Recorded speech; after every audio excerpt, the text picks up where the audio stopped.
Mas gipahugtan karon sa Police Regional Office 10 ang seguridad palibot sa Cagayan de Oro City ug Northern Mindanao. Kinihuman ang naitabong dugong engkwentro tali kasundaluhan ug Dawla Islamia Maute Group sa Munay, Lanao del Norte. Ani report.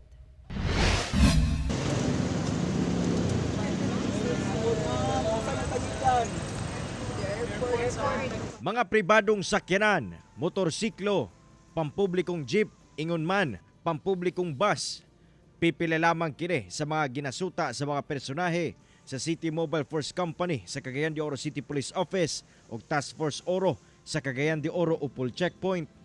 Hugot nga seguridad ang gipatuman sa mga security forces sa tanang mosulod sa Cagayan de Oro City. Kini pinasubay sa mando sa kadagkuan sa Police Regional Office 10 nga pahugtan ang pagbantay sa mga lugar nga dagsaon sa mga tao. Human ang nahitabong engkwentro tali kasundaluhan og Dawla Islamia Maute Group sa Munay, Lanao del Norte. We already directed our field commanders on the ground to be alert sa tanang panahon, di lamang sa Lanao del Norte, but actually ang ato ang alert memo is to the whole regional office 10. Diin importante ang mga target hardening measures nila sa ilang AOR. Gawasab sa mga checkpoint pasulod sa syudad, aduna sab mga police visibility sa halos tanang lugar sa syudad.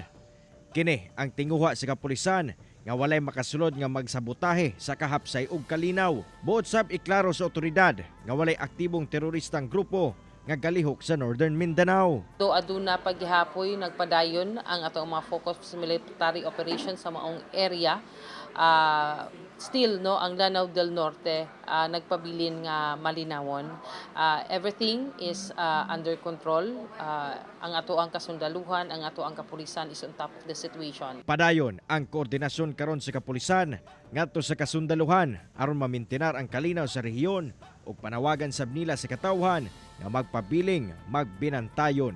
Ang kanigyong pag-intensify sa ato ang intelligence monitoring, panawagan nato sa ato ang katawhan, sa ato ang intelligence community to give information ngadto sa ato ang kapulisan sa mga tawo nga adunay kadudahang lihok, ilabi na kung kini sila armado. Kauban si Jade Gavas sa kamera. Ako si Cyril Chavez para sa One Mindanao.